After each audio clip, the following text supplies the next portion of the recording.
Hello, everyone, and welcome back to the Property Hustler Show. We have a very special episode today that will help you understand what it's like to get into house flipping in today's market. Today, I have Rao here joining us in studio, and Pink couldn't make it in person, but he is here joining us virtually over Zoom. Rao works as a web developer lead. Him and his wife, Leanne, have both started venturing into real estate, and they are also, as of now, brand new house flippers. So, Rao, great to have you on the show. Thanks, Andrew.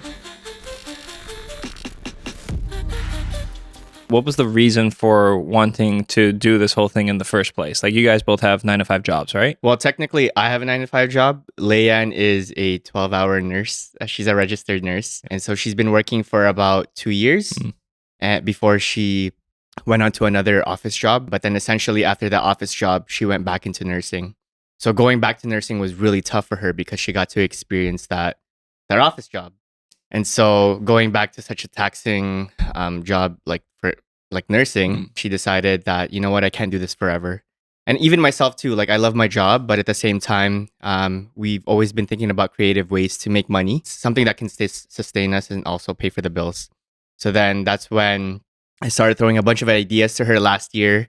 Last year being the start of her travel nursing. She became a travel nurse, accepted a contract over in the East Coast, starting with Newfoundland. And so while we were in Newfoundland, it was just her, myself, and my dog. And we had a lot of time to think. And during that time, I was throwing a bunch of ideas like Amazon FBA. I was thinking about like making clothes and reselling that. And then something that kind of didn't really stick yet was real estate. So I actually reached out to you last year, July 21st. I was looking through Instagram and then we had a chat. And then I realized that we cut it off because we got a little scared.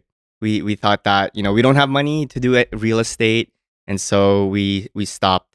And then fast forward to this year, July 31st, actually. So almost 10 days out, almost a year. I reached out to you again thinking like, hey, we're interested in doing real estate again. We were wondering if, can we chat?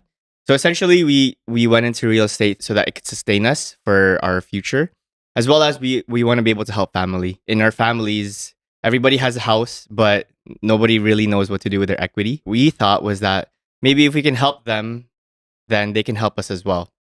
So we can't just give them, hundreds of thousands of dollars, but we can invest for them.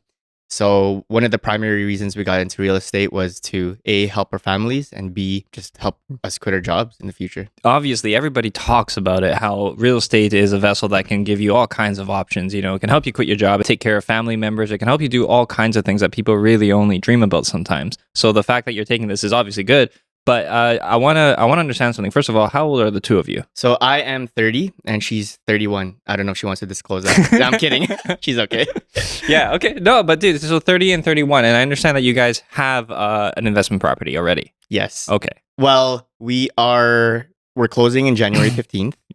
So it's our first one. Well, no, you also had, you said you had a single family home that you guys had rented out, right? Oh, yes. So that was our primary residence. Okay. And then when we went out to Newfoundland, we decided, oh, you know what, let's get it rented out. Unknowingly that we were going to real estate. So at that time, we got our house rented out for a year. We became landlords. We learned a lot because our friends were also landlords as well. So I was asking them a bunch of questions. And so eventually when we found the perfect tenants for us, signed the agreement, and then, they had the house for the year. And I guess that became our first investment. Okay. So you became accidental landlords. Accidental landlords. I would say so. Yeah. Yeah. It's funny because when we first got into real estate, I told Leanne, man, was it a coincidence that we became landlords? Because we never knew that we would get into this. Hey, some of these things are, I would say, serendipitous because you don't know what the possibilities are unless sometimes you experience them.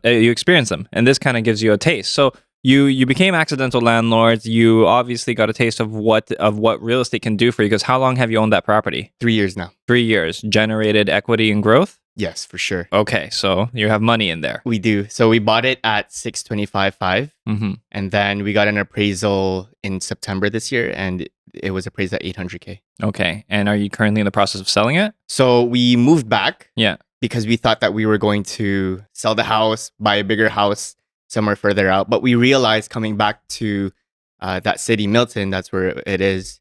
We love the city. And during this time with the mortgage rates like on hold, we thought that, man, we have such a good mortgage rate right now. We're at 2.49%. locked in for 5 years until the fifth year. I know that's probably 2 more like, years to go. I got 2 more years to live. 2 more years to live of freedom. So Yeah, that is very powerful and that shouldn't be squandered. If you have a term that is at a lower interest rate, that in itself is valuable. In the States and in different provinces, we hear of people selling different types of properties along with their mortgage term. So if they have low mortgage rates and they can sell it with that mortgage rate, people are willing to pay a little bit more just to get that low mortgage rate No too. way. Yeah, that's a different thing in a different market. But basically what it means is that if you have something like that, keep it. Right. So you have a taste of this and you want to get into, you decided that you wanted to get into some kind of house flipping. Yeah. Okay. Why house flipping? Growing up, or at least before when we were in the stage of dating, we did used to watch a lot of like Property Brothers, and we even watched the Airbnb one on Netflix where they would compete against each other, and so they would have to do different renovations and stuff just to make their Airbnb the best. Yeah. So we've always been interested in buying and selling. So for me growing up, I bought and sold a lot of snapbacks, hats. I bought and sold a lot of items, random things around the house. And even during COVID, I'm not gonna lie, I bought and sold a bunch of like gym equipment. I capitalized on that because a lot of people were eager to work out and they weren't able to get access to obviously the gym. So then I bought and sold a bunch of that. And then my wife also bought and sold furniture. So she started a company back then. Well, it's not official, but it's called Back Then, because the idea was, back then you would have all these retro and vintage furniture. So she bought and sold a lot of that. But essentially, we looked into real estate and we saw house flipping of buying and making it new and selling it. So we're like, you know what? That's something that we've always been interested in, is buying old things to make it new. And so that's kind of what got our attention. It sounds like you're in the same business still. I think so. Yeah, it's just a bigger market. Yeah, exactly. So that's how we got into I it. guess one of the questions I have for you is that, like when you first reached out to us, that was like July 2021. What did you 2022. 2022? And then you reached out to us again, July 2023. Walk us through what went through your mind, what changed, what made you feel like, okay, I really need to actually pull the trigger or start taking action towards this journey. I started watching Property Hustlers like early last year, and I got really into it because it was Ontario market. I was on YouTube, I was searching for house flipping in Ontario. There wasn't much content at all. And then I came across your videos and I was like, man, I know that place. And then the fact that you guys were able to buy and renovate and then sell it right after, that got me really intrigued. So then after watching more and more videos, that's when I reached out to you.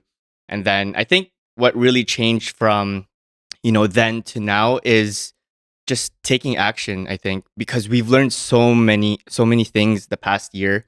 Even when we started coaching with Ping in August 2023, in the 3 months of August, September, October, it was just a huge learning phase for Leanne and I. And so during that phase, we learned what to do, what not to do. We had all this knowledge in our heads that it was just time to take action. One of the biggest things that we learned was, okay, you know what to do, just do it. Yeah. It was as easy as that.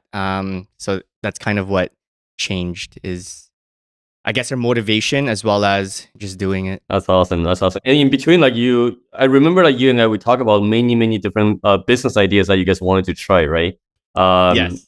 I remember you talked about bubble tea place, right? I guess my question here is, you have so many different options that you could start, right? Because you haven't started, which really means that all the options is available to you. Why did you actually just pick real estate, right? Like I understand it's kind of like somewhat aligned with what you were thinking, but I remember that at that time the conversation was heavily on, hey, what if we just open up a bubble tea store like in I think Sonia or something? Yeah. How did you stop filtering out all the other options and then just committed to one option only? So I guess if you didn't know Andrew, during the times that we were throwing around business ideas, bubble tea really stuck to us. Like we had a name, we had an idea, because her cousin also owns a bubble tea business started by them out in New Mexico. So the idea was just, let's pay for the recipes and kind of franchise it, and then we'll start our own here in Sarnia. And we chose Sarnia because that's where we wanted to move from Milton at the time. So it was serious. We were getting serious and we wanted to really start it. But then I came across your videos on YouTube again, and I just started watching, and you pumped out new content. And so I started watching, and then I just threw it at Leanne again. I was like, hey, what if we entertain real estate again? Let's buy and then let's sell. And so that stood out to her. She thought, you know what, that might be a good idea. And one of the main reasons that we wanted to, feel out real estate was because it's been tested and proven. Houses in Canada obviously have a more appreciation over US. And so that was something that we could hold on to, especially since we had our own house. The confidence that we had in real estate was more than our bubble tea business. The thing with bubble tea businesses is that it is actually relatively volatile. I mean, people love bubble tea, right? But careful, Ping is listening. No, I mean, no, kidding. his I don't know if he told you like in the sessions, but like he has family members, so like who have bubble tea places, and it's like it can be a good business. But the thing is that you can do business and you should also do investing, and you can synergize your efforts and your understanding. I mean, you and your wife obviously have an understanding of what it means to get deals and then make money on what you purchase, right? Yes. And that's actually going to be a very transferable skill in what you're doing. Now, operating a bubble tea business, your ROI is going to take a long time to come back to you. And you're also it's going to be a lot of work. And then you're going to have to decide later if it is in fact something you like or you don't. Because once you've committed to it, you're really committed to it. House flipping, at least you're kind of in and out. There is a finish point. So if you do it and then you decide, hey, this isn't for me, you can technically walk away from it. Not technically, you can absolutely walk away from it. Yeah. Right. And at the end of it, you still have a house. Yes. You still have something that is tangible, something that is recognized, something that is relatively certain, at least in Canada. Yeah. And you know what? As you were talking, it made me realize. So, Ping, you asked, like, what is it about real estate that made us, do it instead of bubble tea? My wife's parents, they own a Thai Express, or they franchise a Thai Express, and they're working just as hard or almost as hard as the employees, even harder. And so we saw ourselves, okay, if our end goal is to make passive income, we're not going to make passive income running a bubble tea business, because we will be all in, we will be active. And to reach that ROI, we're going to need to be working there full time. And so we thought, man, that's a lot of hard work. And so we thought, okay, what's an easier way? Obviously, real estate is just as hard, but it's more passive over owning a bubble tea business. And that's why we chose that. No, people do end up getting into these businesses. You see it all the time. It's either restaurants, gas stations are a good example, where people just end up bringing their families in there because they're the only reliable people they can hire to actually handle things. Run it. Right? That's why these things happen, because people don't just want to work at these places hard without having the turnover, because you're going to have lots of turnover if you end up hiring other people, right? So this is why oftentimes these are family-owned businesses. But you've essentially invested in a business that ends up being a job. Yes. Cannot necessarily materialize into a fully passive income type of thing. Exactly. But neither is house flipping in when you first start. Yes. There is a learning curve to it. So you guys have obviously found the property in Ottawa, right? Yes. Let's talk about the property that you found. And then I want to talk a little bit about what bridged your confidence in terms of you've enrolled into our program. You have been learning about house flipping, and you've been asking a lot of questions. So you've learned a few things. So let's start off with the property and talk about that. What's the property like? How much you buy it for? Sure. So it's a property in Ottawa, and we purchased it at $430K. It's closing in January 15th. All right. And it's a semi-detached. Okay. Right now it's 4 bed and 2 full baths with an unfinished basement. But the basement is just a crawl space, so it's mostly storage. Okay. In city, around city, suburb, what's it? 2 minutes away from the Ottawa Hospital.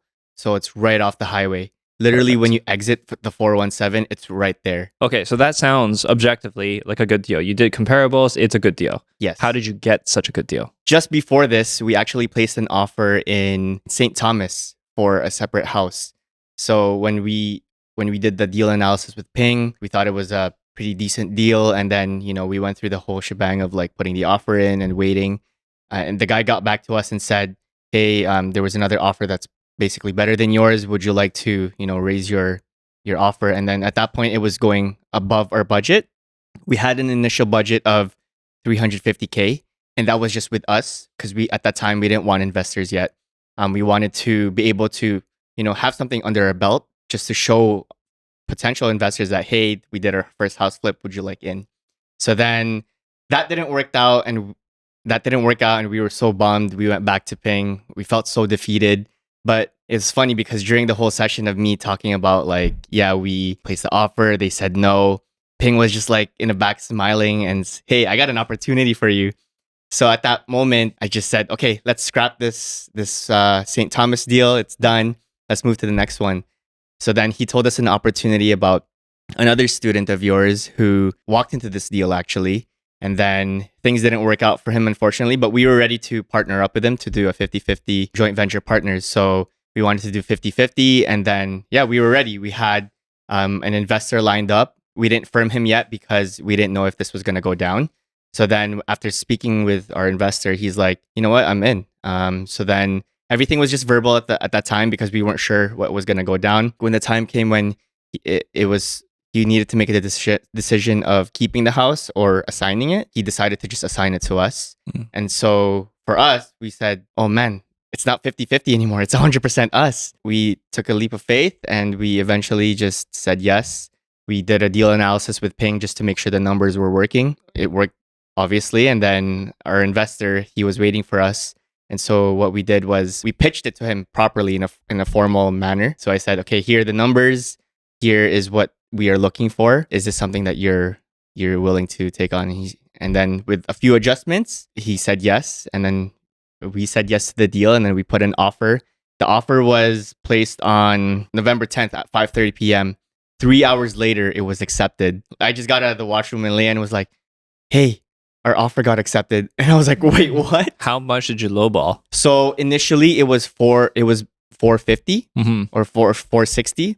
Yeah. And then we decided, okay, you know what? Let's go in at 430 firm. Yeah. No other negotiations. He just accepted it. How long was the listing on the market for? Over 50 days. It was high DOMs. It was high days in market for sure. Yeah. Okay. So 50 days was after the price was adjusted. It was actually on the market for over 5 months. There you go. Okay. The seller was running out of time, and that's why she's not in a position to afford losing a buyer. Right before the deal was signed over, there was a negotiation happened between the other student and the seller. And that's where we were able to actually really reduce down to like additional 30K. She just cannot afford losing that buyer. Actually, during that time too, we had to be quick on our feet. Just before it was assigned to us, it went back on market for like a day. And then I saw it and then I said, oh man, we got to make a decision now because otherwise we're going to lose this deal. So then obviously because we had our soft or verbal agreement with our investor, we were good. What gave you the confidence to feel like you could actually pull the trigger on that one? Is it because of the ARV, or did you feel like the time that you spent in the past like 3 months looking for deals also gave you the confidence? 100% the time spending looking for deals, because we felt like this wasn't just given to us. We felt like we did put in the work, because the 3 months, besides just watching your videos, going through the coaching, we also looked at properties in Windsor. We did a day trip there. We also drove to St. Thomas, as mentioned. We already placed a few offers before this. So that's why when this was ready, then we said, you know what? What are we waiting for? Let's go for it. Opportunity is not given to people, right? The opportunity is everywhere. People are usually not ready. Sometimes if there is opportunity, what makes it good is that you were able to capitalize on it. You were ready is what makes that opportunity. Yes. I have a question that a lot of people I think struggle with, which is the confidence aspect, because you said, oh, this is when the deal was assigned to you, you're looking at your wife and saying, oh, this is now 100% ours. And other people might be all like, oh my God, this is all now 100% on us, right? Yeah. Because a partnership can also bring you confidence, right? It's like shared expense, shared responsibility. If you're starting to do this, it's less profits, but it's less tax on your efforts, right? And on your bank account. So being able to partner up with somebody, though, the fact that you had a verbal still requires a degree of confidence, because people sometimes make verbal agreements and then they're worried about whoever it is backing out of that verbal agreement. It's true. But you weren't worried about this. No, not at all. Only because this investor he's pretty close with us. He knew that we were getting into real estate. So even months before, we didn't even know about this deal yet. I kind of gave him a heads up and said, hey, this was me doing a soft capital raising at the time. Planting a seed, yeah. I planted a seed when we were in Starbucks. I was like, this is Leanne and I's plans, and this is what we eventually want to do. And he said, you know what? Yeah, our renewal's coming up. Let me know what you guys want to do, and I'll be happy to invest.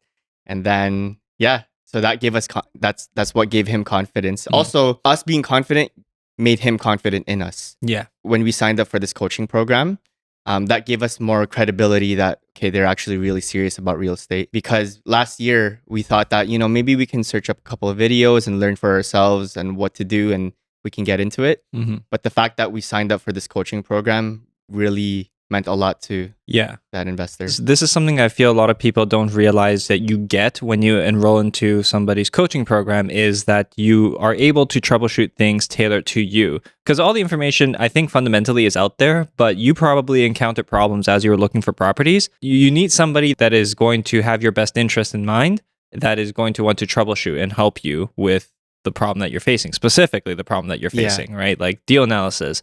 Is this actually good? A realtor is going to tell you, yeah, it's good, right? Yeah, and honestly, I think that's what we have Ping to thank for the past, I don't know, 4 or 5 months, because we did a lot of strategic planning. Because again, we were out in the East Coast, we weren't here physically, and we wanted to do house flipping in Ontario at the time. Living in New Brunswick and then doing a house flip in Ontario, obviously that was daunting for us because it's provinces apart and we couldn't be there in person. So then Ping spent a lot of time doing strategies with us. We talked about multi-family, single family, Airbnbs. We finally found this deal, and yeah, essentially we felt like we were not deal chasing. I want to talk about learning gaps, things that you feel you learned about that you didn't know before. Okay. For example, this project that you're undertaking, what type of work are you looking to do to it? I mentioned that it's a 4-bed, 2-bath. The way the previous owner did it was that they put up a drywall between the first floor and the second floor. Mm. And so by doing that, they created a 2-unit home, even though it's a semi-detached. But when we were walking to that home, Ping mentioned, hey, take a look to see if it's worth bringing it back to a single family home or keeping it as a like a 2-unit place. We went in there and we just saw the place, and the bedroom in the first floor was not it. Mm. And what I mean by that is it's just this small, tiny room with an unfinished wall leading into the bathroom. Mhm. So we decided, you know what, let's take out that wall separation between the first and the second floor. Let's make it a nice single family home because it's right off the highway.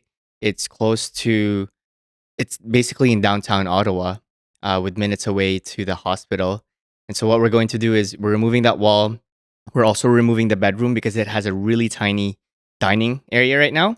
So by opening up that first bedroom in the first floor, it'll open up the dining area with a nice open space kitchen Okay. leading into the living room. So you're removing some partition walls, Yes. right? Are you planning on doing electrical work, plumbing work? Are you doing anything like that? In order for us to keep our budget and to meet our like profit, Yes. we actually had to adjust a lot. So right now the washer and the dryer is inside the bathroom. Behind the dryer is the room. Mm. So with an unfinished wall there, you can kind of tell like how's this person living in there. So what we're doing is we're gonna move the washer a bit. So there's gonna be a little bit of plumbing there, but we're going to keep the bathroom almost as is in the first floor. But the major changes is gonna be in the top floor because right now it's a kitchen. Yeah. I guess you can say quote unquote open space kitchen because it's literally just a big room with some appliances. Yeah. So we're ripping apart the appliances. We're plugging all of the plumbing there. We're gonna create a wall to make it a master's bedroom and a like a towel closet, and we're also putting another closet inside the master's bedroom. So you are going to keep it as a Single family home. That's an interesting decision to make, right? A lot of people will buy a property and try to add in more and more units, and that's the general thing that people want to do. But sometimes when you look at a house, you can tell that the renovations or the splitting done has done the property a disservice. Yes. Right? Sometimes people renovate and they bring the value down. They don't realize that they've done this, but sometimes they do this. And this might be a good example. That's why the property was sitting for so long. That's why nobody maybe bought it, because they can't even imagine themselves living in there. So you have to do something to make it up to, let's say, human standards. Yes, exactly. And it's funny because one of the contractors who walked through and gave us an estimate, he actually said, oh, I've been to this place before because a client of mine wanted to buy it. But he actually told the client, this is not for you because this is not a place that you want to live in. So for us in our heads, I'm like, man, like it is livable in a way, but at the same time, you can brighten up the space and really open it up. So did this contractor who came in, is that the guy who you're going to be working with? No, so on that day that we did a day trip to Ottawa, Yeah. yes, it was a 10-hour drive because we wanted to save some money in the hotel. Yeah. We went there. We saw 2 contractors. There was a third contractor who had already seen the place. So at the time, we had 3 contractors who gave us estimates. And then the first guy who came, man, he was amazing already. Like, we felt like I could speak to him because this was our first project. So I felt like he's a contractor. I don't know what I'm saying or doing, but I just had to make it sound like I'm confident. I'm like, yeah, make sure you do this, and that. And then after he left, I was like to Leanne, did I do good? Did I sound good? She's like, yeah, you did. You killed it. Yeah, It exactly. sounded like you knew what you're doing. So we ended up with the first contractor because he was able to meet us at our budget. And at the same time, he had some pretty decent reviews on Facebook. Yeah. I don't know have you heard of Elizabeth Kelly? Yeah. Yeah. So she left a comment on one of his posts saying, hey, thanks for all the great work you did. And immediately when I saw that, I was like, ooh, this guy's going to be good. Yeah, that's good. Because to be honest, references are very important, and being able to find somebody, especially who shares the investor mentality, because investors are always trying to strike this balance of cost to quality ratio, right? And it's hard sometimes to know because sometimes you end up getting these contractors who are a little bit too cost effective, yes, to the point where they've cut corners where they shouldn't be cutting corners, or their work quality is just not there, right? So the fact that you found this contractor and some other real estate investor notable is using them, definitely huge green flag, right? So exactly. And you ask what our learnings are from this project. I think just finding the right contractor, because I posted in a bunch of Facebook groups of Ottawa, I'm looking for a reputable contractor, but obviously everyone thinks they're going to be reputable. yeah, So then I had hundreds or like a ton of comments marketing themselves. And so I had to really just sift through all of the contractors, read through their reviews and their projects and their portfolio, and just drill it down to 3, and then eventually just 1. It's interesting, right? That you actually got hundreds of people replying you, because everybody talks about how difficult it is to find a good contractor and how good contractors are not readily available. Yeah. Right. And to hear that you have that, do you think that that's Ottawa specific? I feel like it because I was trying to get some work done in our Milton home, and I did the same thing. I posted in the group, hey, I'm looking for a reputable contractor, but I only had like 3, 4, 5. That's very interesting. So in Ottawa, I feel like everybody's just ready to do some work. You were going through a bunch of different quotes, and then I remember initially when you first came back to us, you were like, hey, listen, our budget was 80,000, and both Roman and I feel like, okay, 80K was definitely more than enough. And then the quote started coming in at 120, 130K. What kind of adjustment did you make to bring that number down to the budget that we set for this project? Initially, when we were running the numbers, our ARV so we purchased the price at 430. Our ARV for this place was 650 conservative. After Roman did more analysis, 650 was in the higher end of the ARV. So the renovation cost that we had budgeted was 80K. 80K being like just cosmetics. And that was supposed to be the top, like the maximum. Yeah. So then after the 3, we got 4 contractors because I talked about the 3, but the 4th contractor was a reference from a family friend. Yeah. So after all the four estimates came in, the highest one came in at 160K. The second one was at 140K. All of them had the same scope of work? All of them had the same scope of work. Okay. So 160, 140, 90, and then the other one was 100K. So we were Those are some major discrepancies. Huge. So at first we were kind of shook. We were like, oh man, what did we walk into? Because we thought with Roman and Ping that the renovation cost was 80,000. But then when we sat down during a call, they looked at the estimate breakdowns. Roman immediately noticed that they're charging us like retail pricing. Oh, okay. Yeah. They were charging us retail pricing. I guess it was a mistake that during one of the walkthroughs, I mentioned that this was our first project. So I feel like that contractor was capitalizing on that because he thought that we probably didn't know what the numbers would be. So to see those numbers and say, well, yeah, like this is not going to work for our budget. We took the lowest one, which is the one that we went with, 90K. We were able to drop it down to 72K. Okay. One of the major things that we had to cut from the renovations or the planned renovations at least, is the bathroom, because right now it's tiled in 3 out of 4 of the walls. So by making only half of the washroom a non-tiled, and we're just going to put up drywall there, that cuts a lot of costs because tiling apparently is expensive. Also, painting of the ceiling also cut a lot of costs too. The vanity, because we are going to be keeping one vanity, I was able to work with the contractor to look for a cheaper one. That's most of it, because the bathroom, that's when we quickly realized bathroom renovations are really expensive. By the way, it's awesome that you are breaking this down, because the two things that I wanted to mention, number one is it's always important to stick to our initial number. There's a reason why we're able to estimate certain things, because we've seen so many different renovations. We know roughly what the range is going to be. So once we set it up, it really shouldn't change from that projected number too much. Right, so that's number one, and I'm glad that you guys are pretty firm with that. The second one is always look at other people's breakdown. Sometimes contractor, especially they don't have a lot of consistent work, or sometimes it could be they're way too busy. They will try to charge super high. They will give you a very high number. If you take it, great. They have a little bit more resource for them to hold the crews here and there to facilitate that kind of work, right? But at the same time, it's really important to understand what they're charging. Some people charge very high in the labor cost. Some people are also charging very high. I shouldn't say charging very high. It's an upcharge on the supply that you can easily get in the local suppliers, right? And I feel like that's what Angel has always been paying attention to our own projects as well, is to really figure out how to like bring the cost down. Yeah, and I think that was one of the things that we were afraid of, is renovation, because of all the things that we went through, like for example, closing the deal, working with the lawyer and the realtor. Like we already did that with our first property, but what we've never done before is renovations. Yeah. So that's what really got us like really researching. In real estate at large, at least for small to mid-sized real estate investors who are dealing with relatively standard residential product, right? The biggest bridge that, let's just say, people who understand the financing and the investment side of it, the biggest bridge they have to cover is, or have to cross, is getting into the renovations aspect to understand it. Because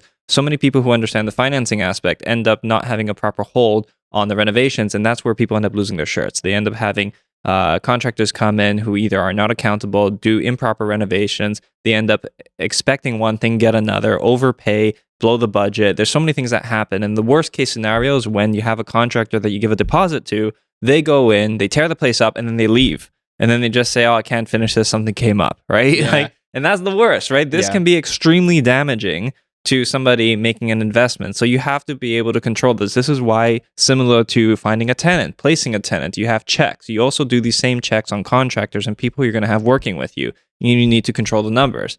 Vice versa, people who are in renovations and construction who have a handle on that don't usually have a good handle on the financing aspect, right? That's true. And these are things that people need to bridge both ways. So you're bridging renovations. Exactly. And I think that's one of the things that we really learned about this contractor here. So we went with this contractor because we had a lot of questions. We had a lot of adjustments that we wanted on the estimate. Mm-hmm. And he was really patient with us. It took probably a total of 4 or 5 days before we settled on an agreement that we were happy with and that he was okay with. And so because of his patience and because of the payment breakdown too, we were comfortable with going with him. So the way the payment is going to go is we have a 10% deposit of the estimate. Yeah. And then to hold him accountable, we're only going to pay for the sections that as he finishes. Yeah. So for example, if he finishes the bathroom, then we'll pay for that. If he finishes the flooring, then we'll pay for that. So that's kind of the payment breakdown. And it gives us confidence that, okay, he's not going to just run away and call it a day. And that is very important. If you understand the process of the work, you're also able to establish those checkpoints for payment. They're going to be happy. You're going to be happy. Yeah. I think an important thing too, which I'm sure you're going to do, is also to define what finished means, right? Because for some people, they'll say, oh, the floor is in, right? But maybe this edging or the trims aren't done yet. Or maybe it's not cleaned. Right. Yeah, so sometimes they will give you a product and they say, yeah, everything's in, but it's dirty. And then they say, oh, it's somebody else's responsibility to clean it. When a product is not given to you in a clean state, it's hard to tell whether or not it's truly complete or if it's in good enough condition. So it's hard to warranty. Yeah. So it's important to define these checkpoints. Sometimes people think this is a little bit overly defined, but it's not. Exactly. This is a good standard practice to have. The more description you have on paper, the more safe you'll be. Absolutely. Somebody once said to us who came onto the shows that is, if you write things down, you control your destiny. It's If true. you leave things up to abstract, then it can go any which way to It's open interpretation. for discussion, right? Exactly, right? Yep. Like, what does this mean? So It's true. it's good to be clear about these things. How do you actually do the self capital raising part with this friend? And then at what point did you realize that okay, he's actually serious and he's willing to actually wire you the money? And what kind of agreement and structure that you put together with him? So I feel like it was a 3-part process with our investor, because he's also our friend. Mhm. So the first part was just giving him a heads up and just updating him about our life, saying, "Hey, we're gonna go in the East Coast. We're doing this. Oh, we're also getting into real estate. So this is what we want to do."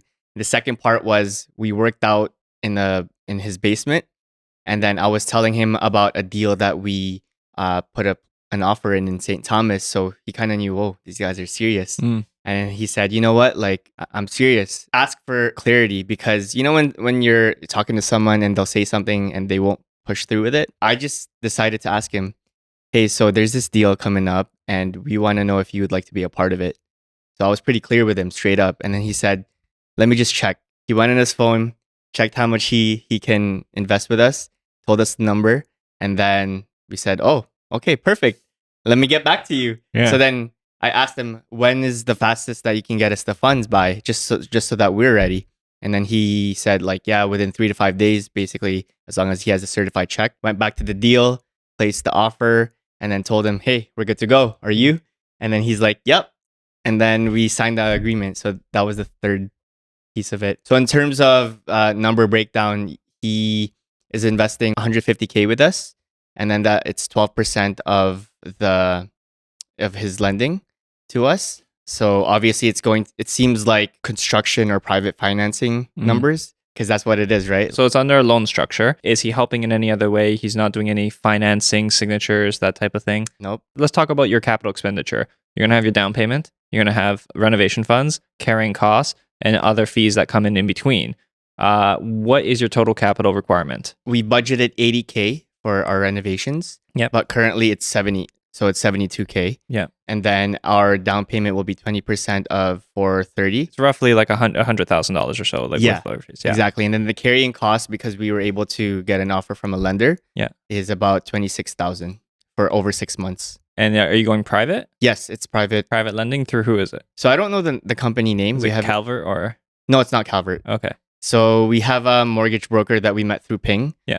So we've been working on him, and we were able to open up a HELOC through him earlier this year, actually. Mm-hmm. And so that's why we have some like safe money in our back pockets, just in case something goes sideways. Yeah. So it's 26K for the borrowing costs, and assuming that it's a 6-month project. So it sounds like the capital requirement is going to be in and around, with carrying costs, 200 to 240, somewhere in there. What our mortgage broker told us is, do you have proof that you have 210K? Because they're not going to finance you unless you have show money. And so basically I said, yeah, we do have that. And then I was able to prove that. Okay. But Awesome. the nice thing was, it gave us assurance, because he didn't need to tell us, but this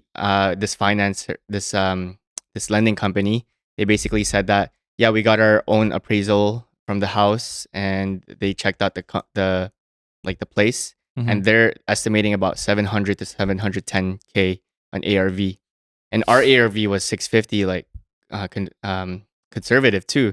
So when we saw those numbers, we were like, okay, it's giving us a lot more confidence about this. And if you think about it, private lenders will tend to be more on the cautious side. Yeah, right. Than anybody else. That's kind of like the reason why they have their own appraisers, right? Because they're working on their formulas. They want to make sure their interest is protected. So that's good. Exactly. And the last line of that email was like, they'll think you'll do very well on this project.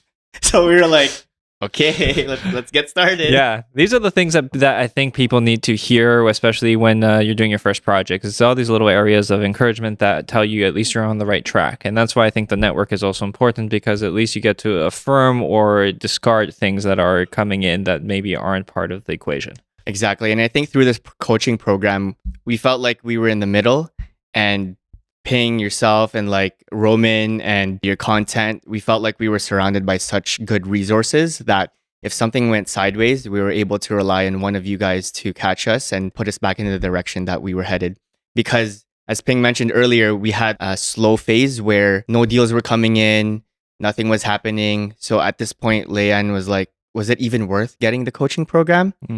And so I picked myself back up and said, you know what, let's take action, because that's what we were missing. Again, that's what makes us different from last year, is that we started to take action with what we wanted to do. So yeah, just by having the good resources and the good network, we were able to get to this first project. It's also really important to understand that sometimes with the deal sourcing part, like this whole process, right, it can take a little bit while, right? And sometimes we do end up losing our patience, and then we start wanting to pull the trigger on the things that actually doesn't make financial sense. I shut down a lot of deals that students are kind of bringing to me. I'm just playing with the ARV and I say no, no, no. To be honest, most of the time we're really saying no to a lot of deals, right? But it's all about being financially disciplined with your search, your criteria. If it doesn't fall out of that, most likely the winning probability is going to be way higher, right? In this case, our ARV was 650 and then we stick to it, even though, yeah, we understand you could do better, but treat it as an extra and then make your offer accordingly. Again, the estimates that came in were 100K plus, right? So in my mind, I was already thinking, oh man, we might have to adjust our number to 100K. But then realizing that, no, stick to what your original budget was. Yeah. Go from there. Because if you adjust your budget according to what you have been given, then you're going to lose out. That's the mistake I think a lot of people make sometimes when you get emotional, is because if you're being told or going in with the assumption that you're going to get a renovation done for $80,000 and then somebody comes and quotes you $160,000, it's easy for you to lose your mind and say, wow, either I've been extremely misled, or maybe you'll think this contractor's out to lunch, right? And the thing about our numbers too is that we understand that the true cost of renovations, and you also have to understand that the contractor is getting the work done probably at those prices, $80,000 to $90,000, and he's now making $40,000, $50,000 on top. Right? Those are healthy margins, right? You have to know how to shop properly. And this is where sometimes the contractors, right? Talk about these little things all the time when you're meeting contractors. This isn't anything wrong with certain contractors that fit this criteria. But for example, contractor comes up, shows up, nice brand new truck, wearing Milwaukee jackets and stuff, you know, all the nice tools, and all that stuff is good to have. But obviously their price points are going to reflect that type of clean service, right? Yeah. And some of the best guys that we have coming in, there's nothing wrong with this. Some of the best guys we have coming in, you can just see they work a little differently. They've got the white unmarked minivans, right? And then they have all their tools in there, just jammed into the back, and they look like they work. They look like they're not subbing out everything. Yeah. Right? Because if you find the contractor who is also part of the project, usually they're more cost effective, usually. And also because they're not subbing out the work, there's more cohesiveness to the project because they are present to tie everything in together. Yeah. If the contractor's not there, they're managing 10 different jobs, they're going to have the crew there, and then the crew sometimes is not going to line up right with the next crew, and you have these elements in your project that are just not going to be as you expected. I mean, what you said about like the subcontracting, because the contractor that we went with, I asked, one of the questions that I had for each contractor was, how many of you are there, and how long do you think this project will take? So for this one, there's only 3 of them, and they'll be doing all the work themselves. So unless they need to, for whatever reason, they need to subcontract, then obviously that's something that we're going to discuss. That's huge, right? So I think if for any project, it's good that the person who's telling you what to expect is the person who's going to be there. And it's good because he was the contractor himself. He was the man. And because the person that I spoke with over where I found it on Facebook, he was just like the marketing guy, but this guy himself was the contractor. Yeah. And then the other contractor, I asked as well, like, how many people do you have on the team? And he said 8.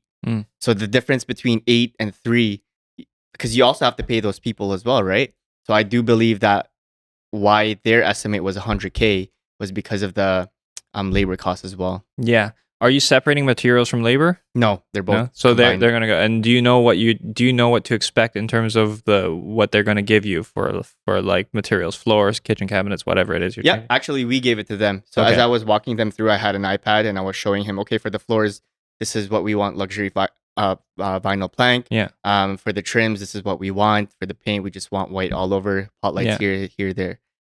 So we did have pictures as we were walking through. Okay, and he priced it accordingly. Exactly. Perfect. So the estimate was based on the pictures and the floor plan that we gave.